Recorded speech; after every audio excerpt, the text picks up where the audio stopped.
Do you find yourself constantly overthinking? You're not alone. It's like your brain is a hamster wheel, and those thoughts just keep spinning and spinning, right? It's exhausting and it can leave you feeling paralyzed. Well, I'm here to tell you that you can take control back from your thoughts. Today, we're diving into 5 proven techniques to help you stop overthinking and start living. We're talking about practical strategies you can use right now to break free from that overthinking cycle and find some peace. So if you're ready to ditch the worry and start living a more fulfilling life, keep watching. Look, we all overthink sometimes. It's a part of being human. Our minds are wired to analyze, to plan, and to try and figure things out. It's how we've survived and thrived as a species. It's normal to analyze, to plan, to try and figure things out. We make lists, we set goals, and we strategize. This is all well and good until it becomes overwhelming. But when those thoughts become constant and intrusive, they can really start to mess with your life. They can lead to stress, anxiety, and even depression. It's like a never-ending loop of worry and doubt. That's where mindfulness comes in. Mindfulness is a powerful tool that can help break this cycle. Mindfulness is about being present in this moment, right here, right now. It's about fully engaging with whatever you're doing, whether it's eating, walking, or even just breathing, not dwelling on the past, not stressing about the future, just being. It's about finding peace in the present moment, no matter what's going on around you. Now, I know what you're thinking, Mel. Easier said than done, right? And you're right. It does take practice. It's not something that happens overnight. And you're right, it does take practice. But like any skill, the more you practice, the better you get. It's like learning to play an instrument or a new sport. But trust me, it's worth it. The benefits of mindfulness are well documented. It can reduce stress, improve focus, and even boost your immune system. Think of your mind like a muscle. Just like you would exercise your body to keep it fit and healthy, you need to exercise your mind to keep it sharp and resilient. The more you exercise your mindfulness muscle, the stronger it gets. And the more resilient you become to the stresses and strains of everyday life. And the better you become at catching those thoughts before they spiral out of control. You start to notice the patterns and triggers that set off your overthinking. One of the simplest ways to practice mindfulness is through meditation. Meditation is like a gym for your mind. It helps you build the mental muscles you need to stay present and focused. And you don't need to be a Zen master to do it. Anyone can meditate. It's not about achieving some perfect state of calm. It's about showing up and doing the practice. Just find a quiet spot, close your eyes, and focus on your breath. Inhale slowly, exhale slowly. Feel the air entering and leaving your body. As you do this, thoughts will pop up, and that's okay. It's natural for the mind to wander. The key is to notice when it happens and gently bring your focus back to your breath. Acknowledge them without judgment and gently guide your attention back to your breath. It's a practice of patience and self-compassion. Even 5 minutes a day can make a difference. It's not about the quantity of time, but the quality of your attention. You'll start to notice that you're able to observe your thoughts without getting swept away by them. You'll develop a sense of detachment and clarity. You're creating that space between you and your thoughts, and that space is where you find your power. It's where you can choose how to respond rather than react. You're no longer a passenger on the runaway train of your mind. You're the conductor. You're in control of your thoughts, your emotions, and your life. Okay, so you're practicing mindfulness, which is amazing. Mindfulness helps you stay present and grounded, allowing you to appreciate the moment and reduce stress. But what about those really stubborn thoughts? The ones that just won't quit? You know, the ones that keep you up at night, making you feel anxious and overwhelmed. That's where cognitive behavioral therapy, or CBT, comes in. CBT is a structured, goal-oriented therapy that focuses on identifying and challenging negative thought patterns. CBT is a powerful tool for understanding the connection between your thoughts, feelings, and behaviors. It helps you see how your thoughts influence your emotions and actions. It's like being a detective in your own mind. You start to investigate and uncover the hidden patterns that drive your behavior. You start to identify those negative thought patterns that are feeding your overthinking. Writing them down in a journal can be a great way to track and analyze these thoughts. Are you catastrophizing, always jumping to the worst-case scenario? This kind of thinking can make even small problems seem insurmountable. Are you personalizing, blaming yourself for things that are outside of your control? This can lead to unnecessary guilt and self-blame. Once you identify these patterns, you can start to challenge them. Ask yourself if these thoughts are rational or if they are based on distorted thinking, and that's the key here, my friend. It's about taking control of your thoughts rather than letting them control you.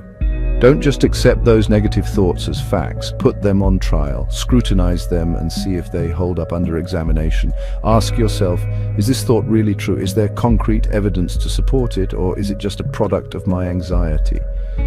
What's the evidence for and against it? Weighing the pros and cons can help you see the situation more clearly. You might be surprised at how often your thoughts are based on assumptions and not reality. Realizing this can be a game changer. CBT helps you reframe those thoughts to look at situations from a more balanced and realistic perspective. This shift in thinking can lead to more positive emotions and healthier behaviors. It's like swapping out a distorted funhouse mirror for a clear, clean window. You start to see things as they truly are, without the distortion of negative thinking. You're seeing yourself and the world more accurately. This clarity can boost your confidence and improve your overall well-being, and that can be incredibly liberating. Imagine the freedom of not being weighed down by constant negative thoughts. Because when you challenge those negative thoughts, you take away their power. You become the master of your mind, not the other way around. You stop them from controlling your life. You start to live more freely, with a positive outlook and a sense of empowerment. Chapter 3. So we've talked about mindfulness, being present in the moment. Mindfulness is about grounding yourself, feeling the earth beneath your feet and the air filling your lungs. It's about being here now and fully experiencing each moment as it comes. We've talked about CBT, challenging those negative thoughts. Cognitive behavioral therapy helps us reframe our thinking, turning those negative spirals into constructive thoughts. It's a powerful tool for mental clarity and emotional resilience. Now, let's talk about journaling. Journaling is more than just putting pen to paper. It's a journey into your inner world. Journaling is like having a direct line to your subconscious. It's a way to communicate with the parts of yourself that you might not fully understand yet. It's a safe space to explore your thoughts and feelings without judgment. Here you can be completely honest with yourself, free from the fear of criticism. And the best part is, there's no right or wrong way to do it. Your journal is your personal space, and you can fill it with whatever you need. You can write in a notebook, type on your laptop, or even use a digital journal app. Even jot down notes on your phone. The medium doesn't matter as much as the act of writing itself. The important thing is to be consistent. Consistency helps build a habit, and habits are the foundation of change. Make it a habit to write for a few minutes each day, even if it's just a sentence or two. The act of writing can be incredibly therapeutic. When you're overthinking, grab your journal and start writing down everything that's going through your mind. Don't censor yourself. Let your thoughts flow freely. Just let it all out. This process can be incredibly liberating, allowing you to release pent-up emotions and thoughts. As you write, you might start to notice patterns in your thinking. These patterns can reveal a lot about your mental and emotional state. You might see the same worries popping up again and again. Recognizing these recurring thoughts is the first step towards addressing them. This is valuable information because it helps you identify the root cause of your overthinking. Understanding the source of your stress can empower you to tackle it head-on. Once you know what you're dealing with, you can start to develop strategies to address it. Your journal can become a tool for problem-solving and personal growth. You can use your journal to challenge those negative thoughts, to reframe situations, and to see things from a new perspective, to come up with solutions. Writing can help you brainstorm and find creative ways to handle challenges. It's like having a brainstorming session with yourself. You can explore different angles and possibilities without any pressure. And trust me, sometimes the best ideas come from those quiet moments of reflection. In those moments, you can find clarity and insight that you might not have reached otherwise. Chapter 4. Okay, let's talk about decision making because let's be honest, overthinking is often triggered by our need to make the perfect decision. We agonize over every option, weighing the pros and cons endlessly. But here's the thing, there's rarely a perfect decision. And all that overthinking is actually preventing you from taking action and moving forward. So what's the solution? Set time limits for your decisions. Give yourself a reasonable amount of time to gather information, consider your options, and then make a choice. I know this can be tough, especially if you're a natural overthinker. But trust me, setting deadlines does wonders. It forces you to cut through the noise and focus on what's truly important.